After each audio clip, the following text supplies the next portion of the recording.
Alleluia, Alleluia, Alleluia, Alleluia. Si Kristo'y muling nabuhay, resurrexit sicut dixit. Alleluia, Alleluia, Alleluia, Alleluia. Si Kristo'y muling nabuhay, Alleluia. Sa ngalan ng Ama, ng Anak at ng Espiritu Santo. Amen. Sumayin niyo ang Panginoon. At sumaiyo rin.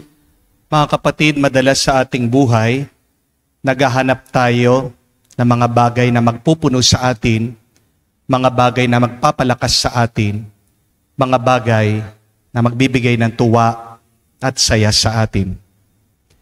Pero hindi bagay ang dapat nating hanapin. Unang-una dapat hanapin natin ang Diyos. Pinapaalala sa atin sa mabuting balita na kung tayo ay nakahiwalay sa Diyos, wala tayong magagawa sa ating buhay. Bago man tayo maghanap buhay, hanapin muna natin ang Diyos ng buhay. Dahil ang Diyos na buhay, siya lang ang magbibigay sa iyo ng tunay na buhay. Sa mga pagkakataon na kung saan tayo'y nagsarili, kaya naman tayo'y nanghina, tayo'y nahihirapan, tayo'y napupuno ng lungkot sa buhay, hilingin natin muli ang awa at pagpapatawad ng Diyos, tayo magpakumbaba sa kanyang harapan, at para makita tayong kahit nakakaunti lamang, maging karapat-dapat makatanggap muli sa mga banal na misteryo. Inaamin ko Sa makapangyarihang Diyos at sa inyo, mga kapatid, na lubha akong nagkasala sa isip, sa salita, sa gawa, at sa aking pagkukulang. Kaya isinasamo ko sa mahal na Birheng Maria, sa lahat ng mga anghel at mga banal, at sa inyo, mga kapatid, na ako'y ipanalangin sa Panginoong ating Diyos. Tawaan tayo ng makapangyarihang Diyos, patawarin tayo sa ating makasalanan, patnubayan tayo sa buhay na walang hanggan. Amen. Panginoon, kaawaan mo kami. Panginoon, kaawaan mo kami. Kristo, kaawaan mo kami. Kristo, kaawaan mo kami. Panginoon, kaawaan mo kami. Panginoon, kaawaan mo kami. Manalangin tayo. Ama naming makapangyarihan, pinanauli mo at pinapahalagahan ang wagas na katapatan. Itaguyod mo ang aming kalooban upang sa paghango mo sa amin sa dilim ng alinlangan, kami huwag mawalay sa liwanag mong maaasahan. Sa pamagitan ni Jesucristo kasama ng Espiritu Santo, magpa sa walang hanggan. Amen.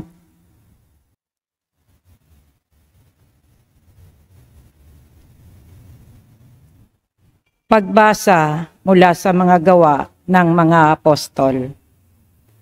Noong mga araw na yon, may ilang taong dumating sa Antioquia mula sa Judea at itinuro sa mga kapatid ang ganito: kapag hindi kayo nagpatuli ayon sa kautusan ni Moises, hindi kayo maliligtas.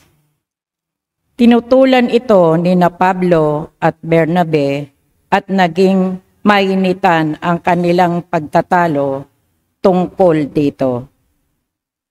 Kaya't napagkaisang papuntahin sa Jerusalem sina Pablo at Bernabe at ang ilang pang mga kapatid sa Antioquia upang makipagkita sa mga apostol at sa matatanda tungkol sa suliraning ito. Sinugo nga sila ng simbahan at pagdaan nila sa Phoenicia at Samaria, ibinalita nila ang pagkayakayat sa mga hintil. Ito'y labis na ikinagalak ng mga kapatid. Pagdating sa Jerusalem, malugod silang tinanggap ng mga apostol, ng mga matatanda at ng buong simbahan, at isinalaysay nila ang lahat ng sinagawa ng Diyos sa pamamagitan nila.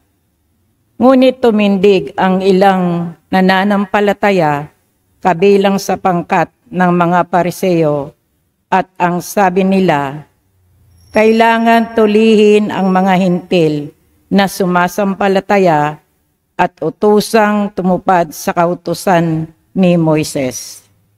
Nagpatulong ang mga apostol at ang mga matatanda upang pag-aralan ang suliraning ito, ang salita ng Diyos. Salamat sa Diyos. Masaya tayong papasok sa tahanan ng Poong Diyos. Masaya tayong papasok sa tahanan ng Poong Diyos. Ako ay nagalak sa sabing ganito, sa bahay ng Poon ay pumasok tayo, sama-sama kaming matapos sapitin ang pintuhang lungsod nitong Jerusalem. Masaya tayong papasok sa tahanan ng Poong Diyos. Yaong Jerusalem, kay ganda ng anyo, maganda ang ayos ng muling matayo. Dito umahon ang lahat ng hangkan, lipi ng Israel upang pagsambahan. Masaya tayong papasok sa tahanan ng Poong Diyos. Ang hangad, ang Poon ay pasalamatan, pagkat ito'y utos na dapat gampanan. Doon din naroroon ang mga hukuman at trono ng haring hahatol sa tanan. Masaya tayong papasok sa tahanan ng Poong Diyos.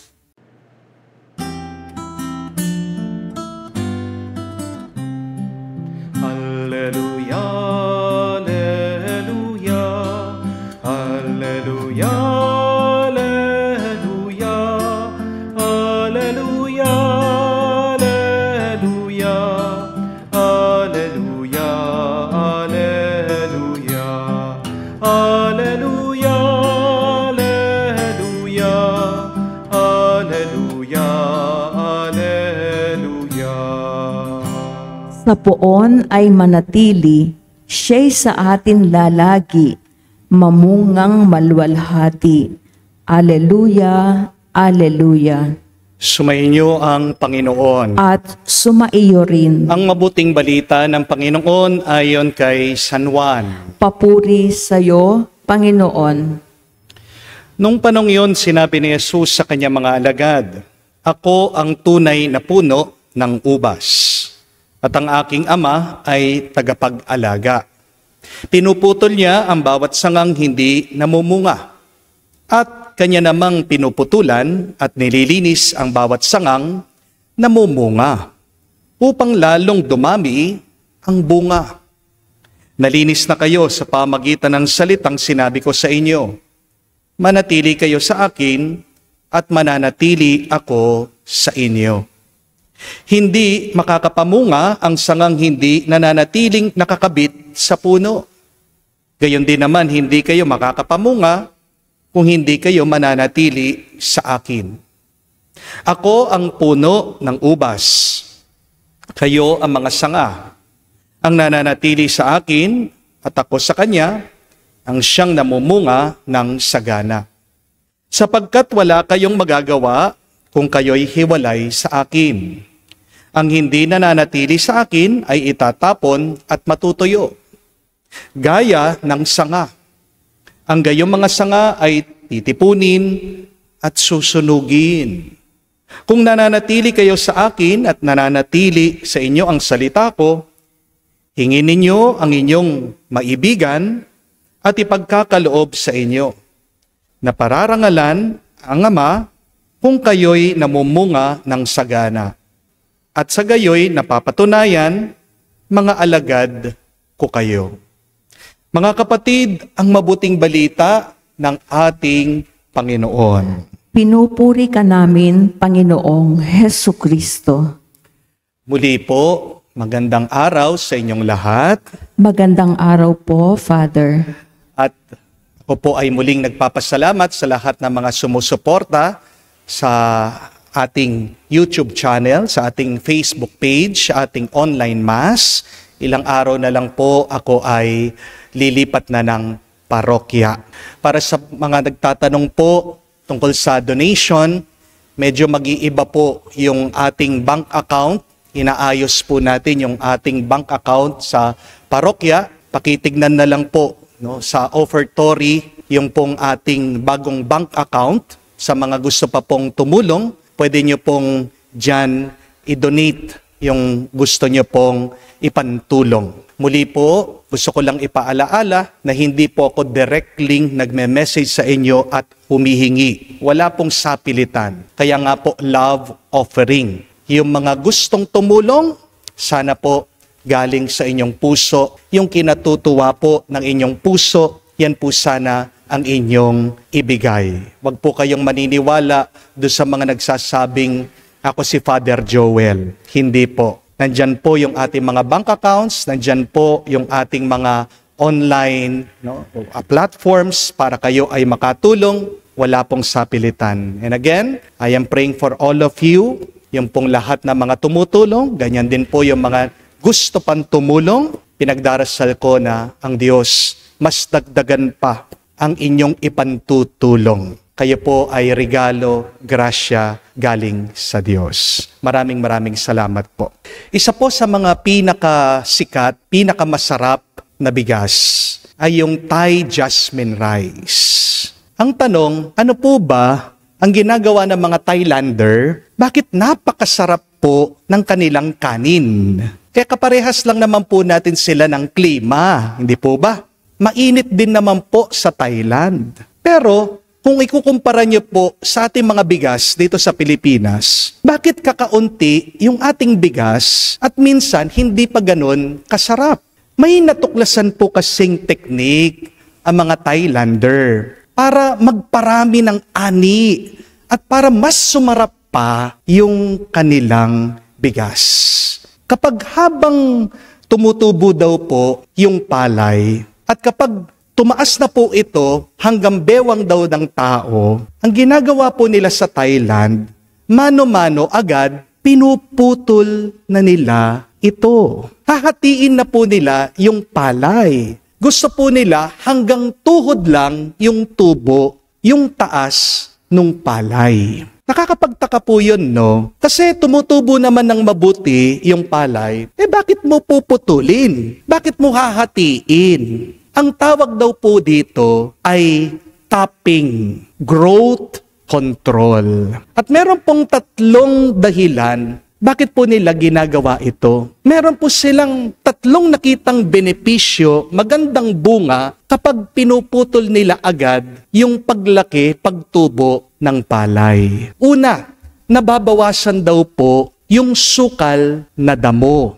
Kapag wala daw pong sukal na damo, mababawasan yung kalaban ng palay sa kanyang paglago, sa kanyang pagtubo. Pangalawa, kapag mababa lang daw po ang tubo ng palay, magiging mas matibay daw po ito laban sa lakas ng hangin kapag dumarating ang mga iba't ibang bagyo. Kapag mataas po kasi ang palay, ang tendency, yan po ay bumabagsak kung dadaanan po yan ng malakas na bagyo. Di po ba?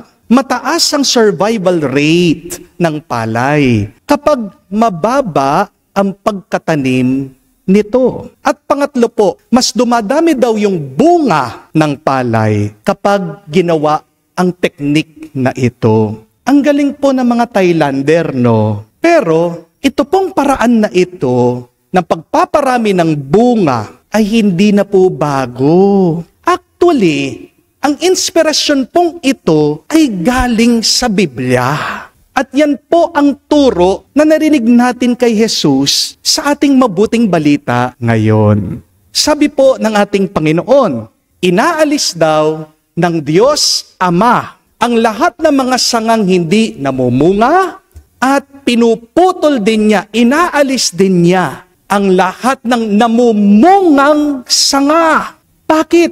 Para daw mas marami pa ang bunga. God cuts not only the fruitless branch, but God also cuts those branches with the end goal that more fruits will be produced. Napaka-misteryoso po, no, ng pamamaraan ng Diyos. Nauunawaan po natin yung parte na aalisin mo yung sanga na walang bunga. Pero bakit pati yung sanga na merong bunga, bakit aalisin mo? Mabuti yan Namumunga yan May pakinabang ka sa kanya. Kasi po, mga kapatid, ang kagustuhan ng Diyos ay hindi lang yung tayo ay maging mabunga. Pero ang kagustuhan talaga ng Diyos ay yung pakikiisa natin sa Kanya.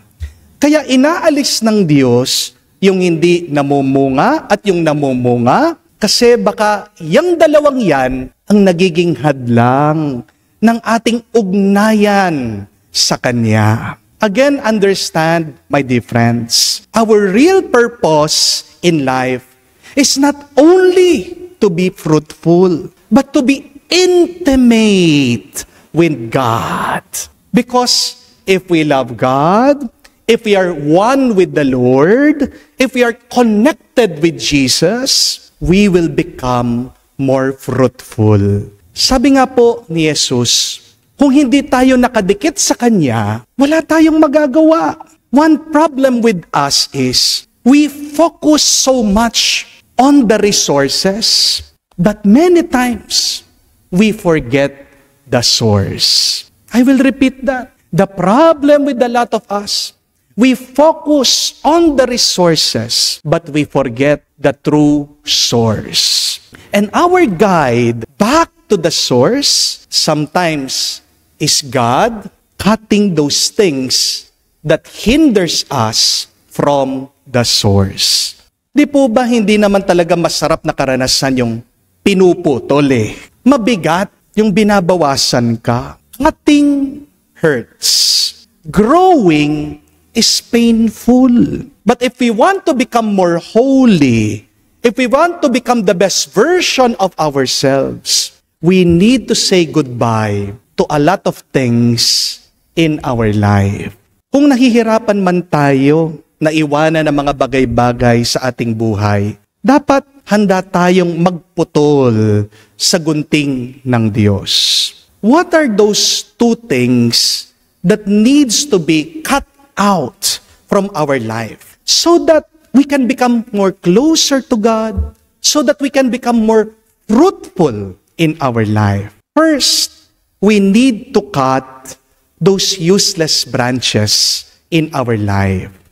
Hindi naman po lahat ng nasa buhay mo ay may tulong at pakinabang sa'yo. Amen? Minsan, kaya ayaw mo lang alisin ang bagay na yan. Kasi nasanay ka na nandyan yan.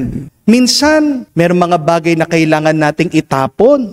Basura na. Pero bakit hindi mo tinatapon? Ano yung nasa isip mo? Kailangan ko pa rin ito Baka bukas, kailangan ko pa rin Diba?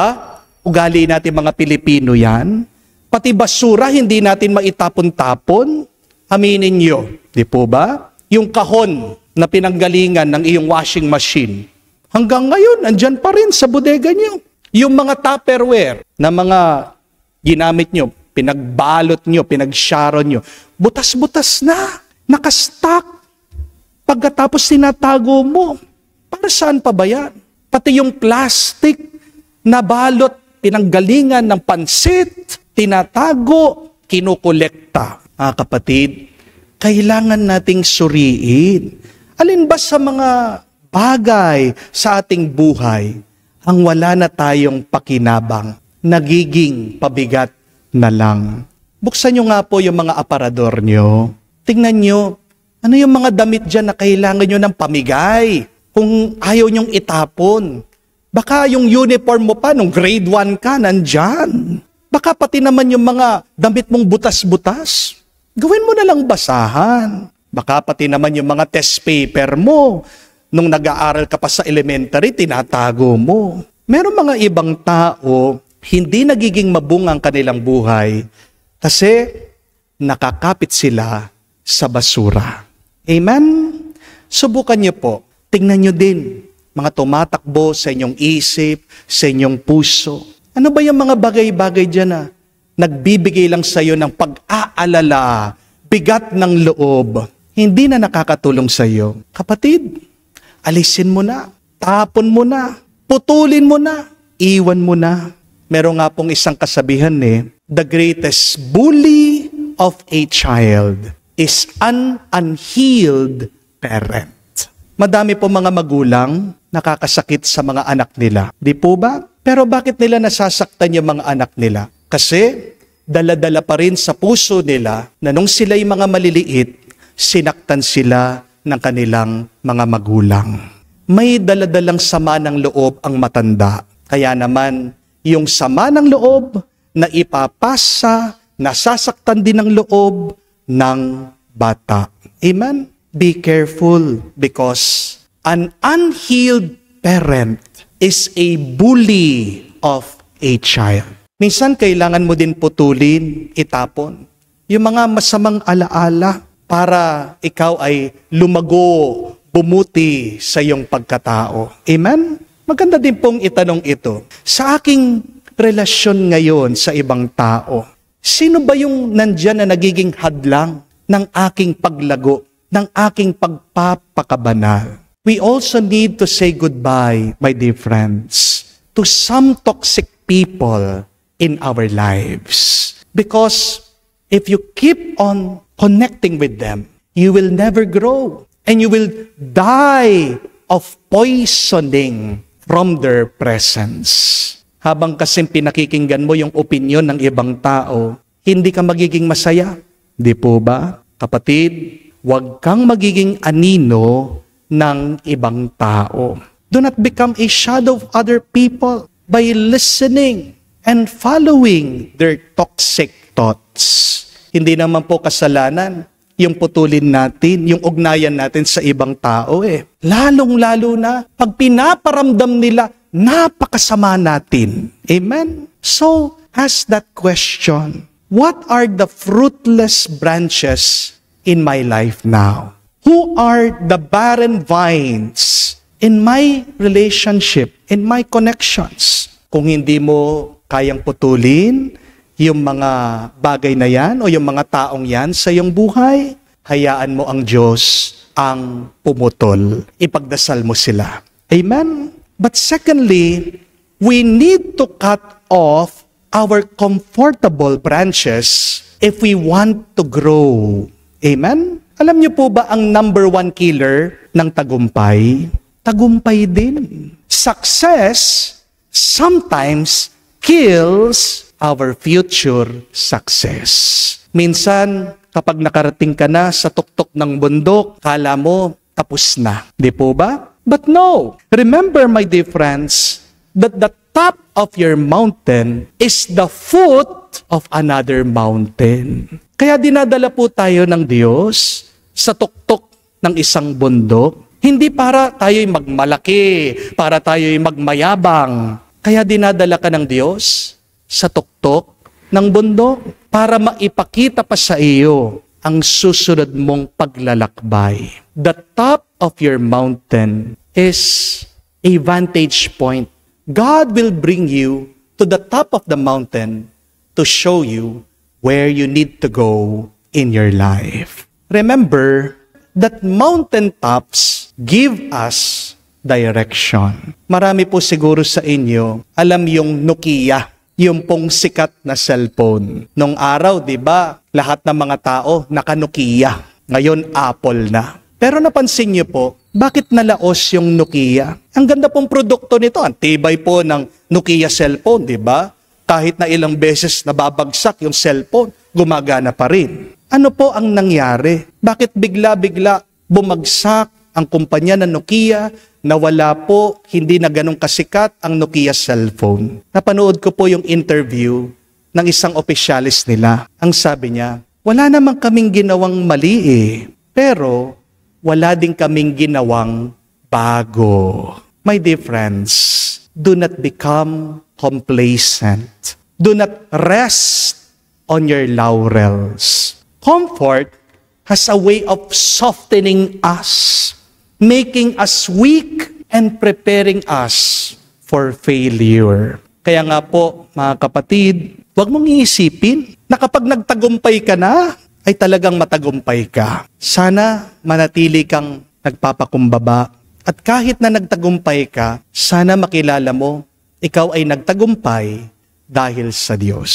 At dahil utang na loob mo sa Diyos ang iyong pagtatagumpay, paano mo ito susuklian? Paano mo babayaran ang Diyos? Manampalataya ka sa Kanya, mahalin mo Siya, at maglingkod ka.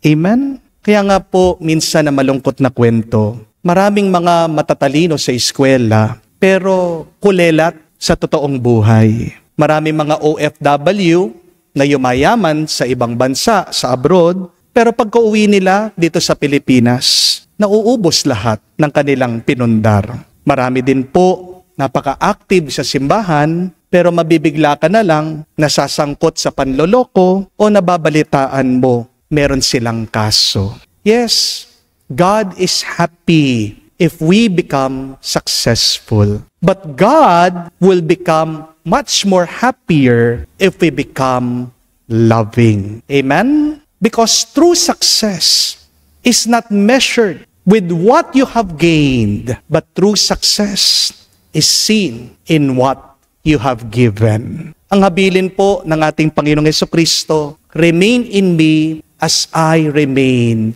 in you. Unawain po natin na lahat ng tagumpay ay nagmumula sa Diyos. Magiging masaya ka lang, magiging payapa ka lang kung nakadikit ka at kung nakaugnay ka sa Diyos. Mga kapatid, magdasal po tayo sa banal na misang ito. Naway matiis natin ang pagpuputol ng Diyos sa mga hindi namumungang parte ng ating buhay. At ganyan din po, sana magtiwala tayo palagi sa Kanya. Kapag para bang ginugulo niya ang ating buhay, napakaganda ng ating buhay, pero meron din siyang pinuputol, meron din siyang inaalis. Kapag hindi tayo nagiging komportable sa ating buhay, huwag tayong mag-alala. Nagpasalamat pa rin tayo, magpuri pa rin tayo sa Diyos, kahit na tayo'y nasasaktan, dahil paniwalaan mo, alam ng Diyos ang Kanyang ginagawa, at ginagawa lang niya yan para sa iyong kabutihan, para mas mamunga ka pa ngayon hanggang sa magpa sa walang hanggan. Amen.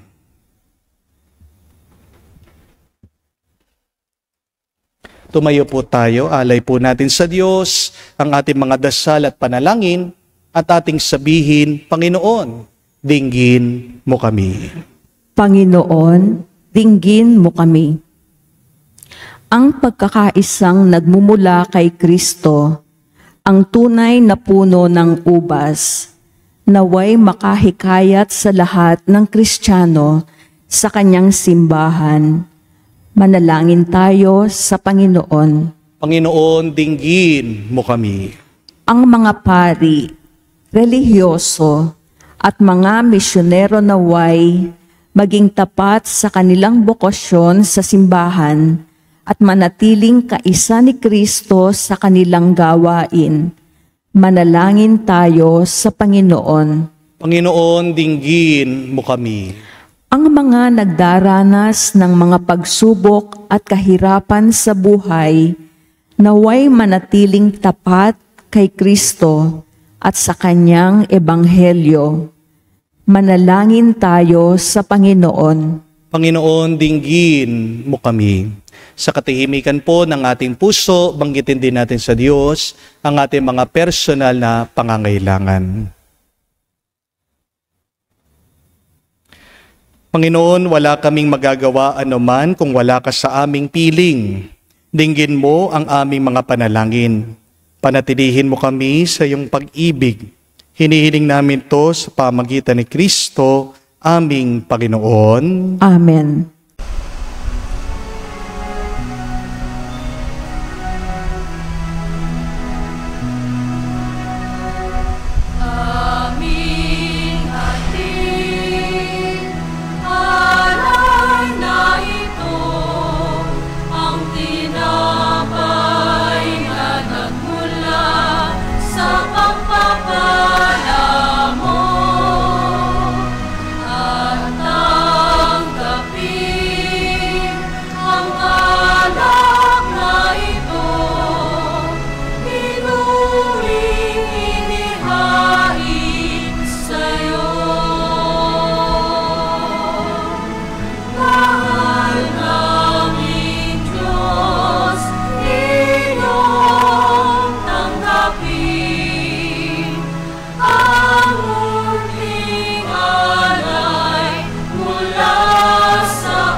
Manalangin kayo mga kapatid, para ng ating mga paghahain ay kalugdan ng Diyos amang makapangyarihan. Tanggapin nawa ng Panginoon itong paghahain sa iyong mga kamay, sa kapurihan niya at karangalan, sa ating kapakinabangan at sa buong sambayanan niyang banal. Ama naming lumikha, ipagkaloob mo kami laging magalak sa pagdiriwang ng Pasko ng pagkabuhay ng iyong anak, upang ang mga ginagawang patuloy na pagsagip sa amin ay maging sanhi ng aming ligayang walang maliw. Sa pamagitan niya kasama ng Espiritu Santo, magpa sa walang hanggan. Amen. Sumainyo ang Panginoon. At sumaiyo rin. Itaas sa Diyos sa inyong mga puso at diwa. Itinaas na namin sa Panginoon. Pasalamatan natin ang Panginoong ating Diyos. Marapat na siya ay pasalamatan. Ama naming makapangyarihan, tunay nga marapat ikaw ang aming pasalamatan. Ngayon pinagdiriwang ang paghahain ng Mesiyas, ang maamong tupa na tumubos sa aming lahat. Naghahaing walang humpay ang anak mong minamahal upang magkasalo-salo ang tanan sa piling ng iyong buhay.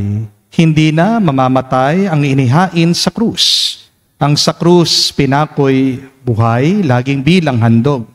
Kaya kaisa na mga anghel nagsisiawit ng papuri sa iyo, na walang humpay sa kalangitan kami nagbubunyi sa iyong kadakilaan.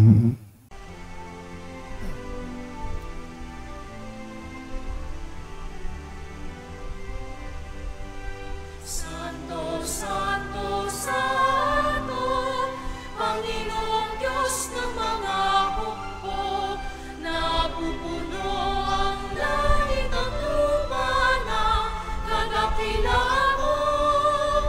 Hosana, Hosana, sa kaitaasan, pinagpala ang naparirito sa ngalan ng Panginoon. Hosana, Hosana, sa kaitaasan. Hosana, Hosana, sa kaitaasan.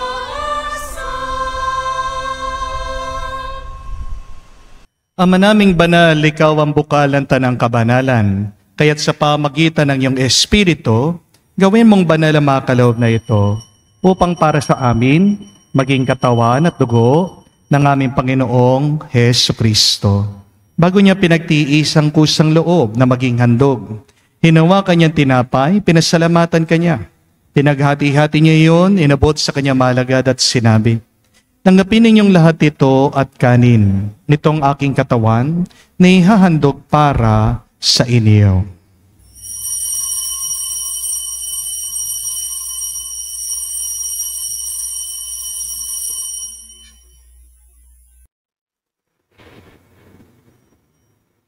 Gayon din naman na matapos ang hapunan, hinawakan niyang kalis, muli kanyang pinasalamatan.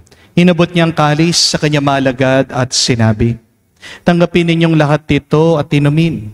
Ito ang kalis ng aking dugo, ng bago at walang hanggang tipan. Ang aking dugo na ibubuhos para sa inyo at para sa lahat, sa ipagpapatawad ng mga kasalanan. Gawin ninyo ito sa pag-alaala sa akin."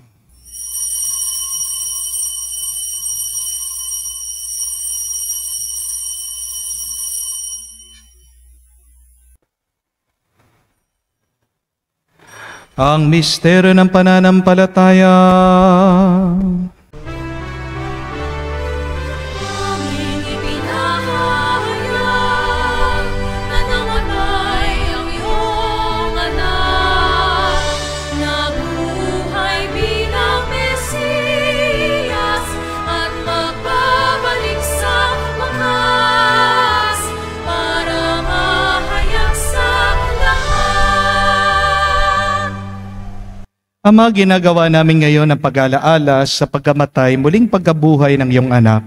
Kaya tinialay namin sa iyong tinapay nagbibigay buhay at ang kalis sa nagkakaloob ng kaligtasan. Kami nagpapasalamat dahil kami yung minarapat na tumayo sa harap mo para maglingkod sa iyo. Sinasamo namin kami magsalo-salo sa katawan at dugo ni Kristo ay mabuklod sa pagkakaisa sa pamagitan ng Espiritu Santo. Ama, lingapin mong iyong simbahan, laganap sa buong daigdig. Puspusin mo kami sa pag-ibig. Kaisa ni Leo, ang aming Santo Papa, Laurentino, aming Arsobispo ng Tanang Kaparian. Alalahanin mo rin ang aming mga kapatid na nahimlay, may pag-asang sila'y muling mabubuhay. Ngayon din naman lahat ng mga pumanaw, kawan mo't sila't patuloyin sa iyong kaliwanagan. Kawan mo't pagindapatin kaming lahat, makasalo sa iyong buhay na walang wakas. Kaisa na mahal na Birhen Maria, Ina ng Diyos, kaisa ni San Jose, ang kanyang malwalhating esposo, kaisa na mga apostol, lahat ng mga banal, na namuhay dito sa daigdig na kalugod-lugod sa iyo. May pagdiwang nawa namin ang pagpupuri sa ikararangal mo sa pamagitan ng iyong anak aming Panginoong Hesu Kristo. Sa pamamagitan ni Kristo, kasama niya at sa Kanya, ang lahat ng parangal at papuri ay sa iyo, Diyos Ama, makapangyarihan, kasama ng Espiritu Santo, magpasawalang hanggan. Amen, amen, amen. Sa nakakagaling na utos sa turo ni Jesus sa Panginoon natin at Diyos, ipahayag natin ang lakas loob.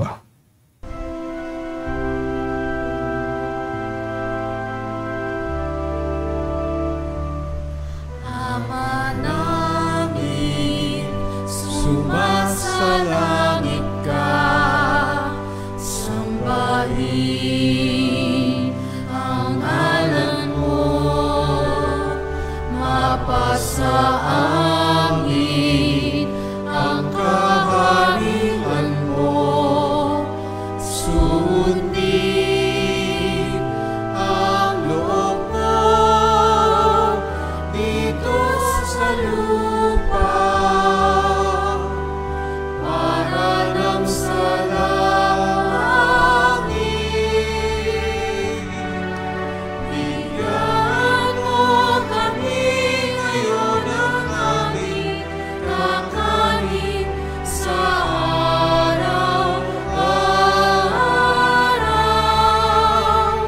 at patawarin mo kami sa aming mga sala, para ng pagpapatawad namin sa nagkakasala sa amin.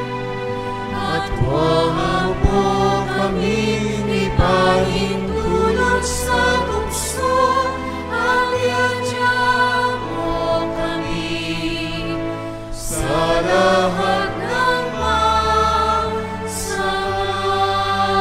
Hinihiling namin kami adya sa lahat na masama, pagkalooban ng kapayapaan araw-araw, iligtas sa kasalanan, ilayo sa lahat ng kapahamakan, samantalang aming pinanabikan ang dakilang araw ng pagpapahayag ng tagapagligtas naming si Hesu Kristo. Sapagkat iyo ang kaharian at ang kapangyarihan at ang kapurihan magpakailanman. Amen. Panginoong Hesu Kristo, sinabi mo sa mga apostol, kapayapaan ang iniiwan ko sa inyo, ang aking kapayapaan binibigay ko sa inyo. Tungayan mo ang aming pananampalataya, huwag ang aming pagkakasala. Pagkalooban mo kami ng kapayapaan at pagkakaisa ayon sa iyong kalooban, kasama ng Espiritu Santo, magpa sa walang hanggan. Amen. Kapayapaan ng Panginoon ay laging sumainyo. At sumaiyo rin. Magbigayan po tayo ng kapayapaan sa bawat isa. Pisoy niyo po, kapayapaan po sa inyong lahat.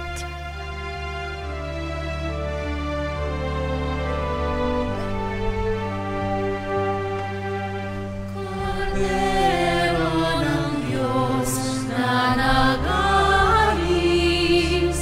ng mga kasalanan ng sanlibutan,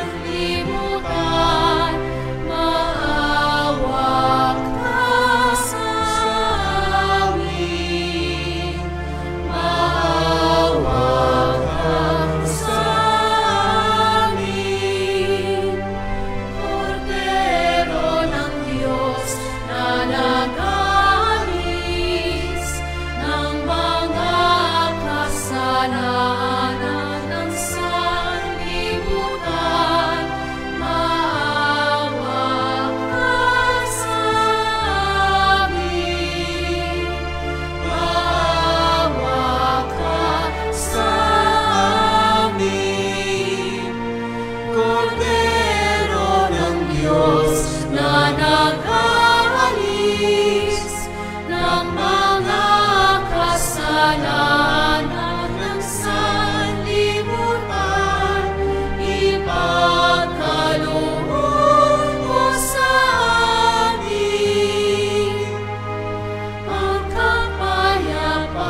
Mga kapatid, naririto ang ating Panginoong Jesucristo, ang Kordero ng Diyos. Siya nag-aalis sa mga kasalanan ng sanlibutan. Mapalad tayong lumalapit sa piging ng Kordero. Panginoon, hindi ako karapat-dapat na magpatuloy sa iyo, ngunit sa isang salita mo lamang ay gagaling na ako. Make me a servant, humble and meek. Lord, let me lift up those who are weak, and make the prayer of my heart always be.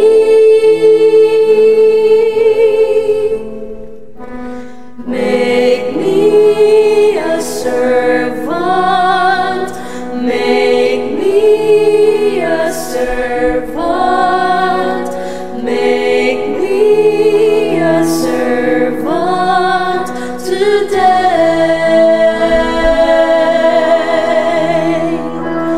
Make me a servant, humble and weak.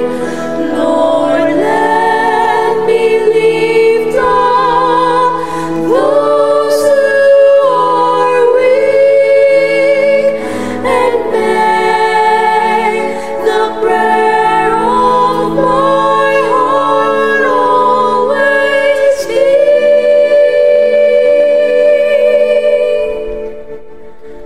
Make me a servant, make me a servant, make me a servant today.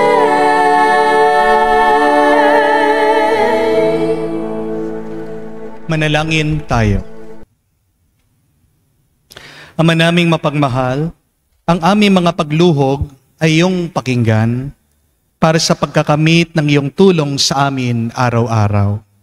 At para sa pagkakaloob ng ligayang walang katapusan na pawang dinudulot ng banal na pakikinabang sa pagdiriwang ng pagpapalit ng iyong bigay at aming alay.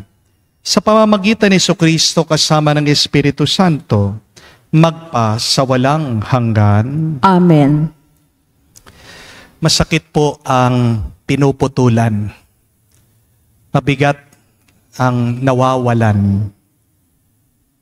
Cutting is painful, but it is needed. Kailangan po. Ano ang dalawang kailangan mawala o maputol sa atin? Yung mga sanga na hindi namumunga, yung mga nagiging hadlang sa ating paglago at sa ating paglapit sa Diyos. Yung mga toxic na tao, yung mga masasamang alaala, yung mga basura sa ating buhay. But secondly, we have to cut off our comfortable branches. Hindi ibig sabihin namumunga ka, na matagumpay ka na. Ang tuktok ng iyong bundok ay ang paanan pa lang ng susunod na bundok. Kung ikaw ay tinataas ng Diyos, huwag kang magmayabang, huwag kang magmalaki. Kaya tinataas ka ng Diyos, pinapakita niya ang daan, ang bagong tatahakin mo sa iyong paglalakbay. Our mountaintops gives us a certain point of direction. Kaya nga, kung man tayo ay nahihirapan na alisin, putulin ang mga bagay-bagay sa ating buhay, yung hindi nakakatulang at yung mga naging komportable na tayo, ang ating pong assignment sa ating pagdarasal, ipahawak natin ang gunting sa Diyos. Allow God to cut you. Ask for that grace, that strength, to be patient, to have the perseverance, to endure the cutting of the Lord. And know that God knows what He is doing. God knows best. Amen? Yan po yung ating pagdasal. Sabihin natin, Panginoon, O Diyos, kayo na pong bahala. Alam namin masakit, pero kailangan para mas lalo ka naming mahalin at sa aming pagmamahal sa iyo, lalong maging mas mabunga ang aming buhay. Sumainyo ang Panginoon. At sumaiyo rin. At basbasan kayo ng Diyos, makapangyarihan sa lahat, sa ngalan ng Ama, ng Anak, ng Espiritu Santo. Amen. Ang ating misa ay natapos na, humayo kayo sa kapayapaan ni Kristo. Salamat sa Diyos.